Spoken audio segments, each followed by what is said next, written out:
Today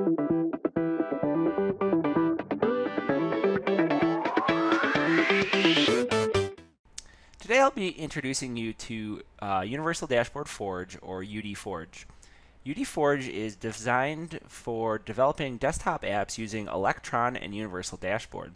It allows you to create cross-platform applications with the same PowerShell script that then you can compile into an Electron app and ship as an installer to your end users.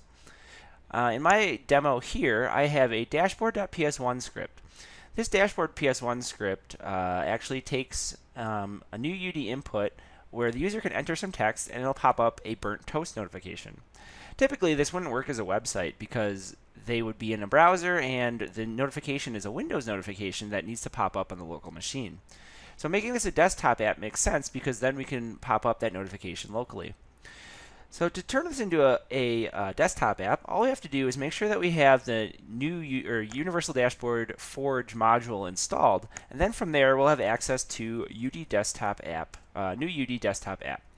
This commandlet takes a couple different parameters. The first is a path. This path can either be a single PS1 file or a folder that contains a dashboard.ps1 file.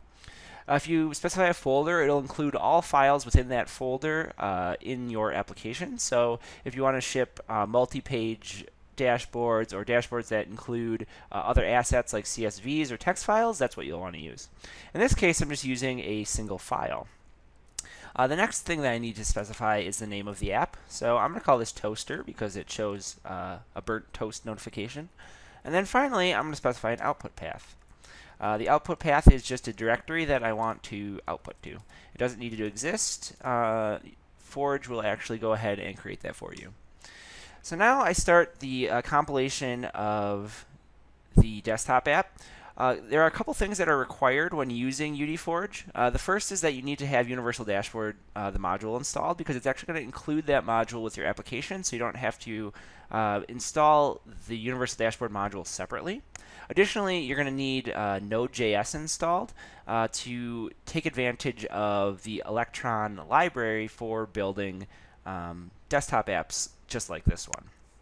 So after this is done building, we'll actually have an installer available for the user to execute. So now if we look in the make directory here, you'll see that we actually have a toaster v1 setup.exe that's been produced. It also produces a NuGet package file that then we can include in a NuGet repository. So if we actually execute this toaster setup, what will happen is it'll use the Squirrel Windows installer platform to actually install our Universal Dashboard application onto the end user's computer. So you can ship this particular installer as a single file to your end users to have them install their application. So now the Universal Dashboard Squirrel installer is installing the Electron app as well as the Universal Dashboard module and dashboard.ps1 script to a location on the user's machine. This location or this application will also show up in add remove programs for uninstallation. Once the application has been installed via the setup.exe, you'll notice that the Electron app opens up automatically. Now we can actually go in and type a message. Hello. If I click submit, it's actually going to trigger a notification via Windows and the burnt toast module. One other thing that you'll notice is if you look on your desktop now, there's actually a toaster application icon available where you can double click that and open your application as well. So in this video, we took a look at how to use UDForge to produce desktop applications with Universal Dashboard. UDForge is available on the PowerShell Gallery, and you can install it with Install module.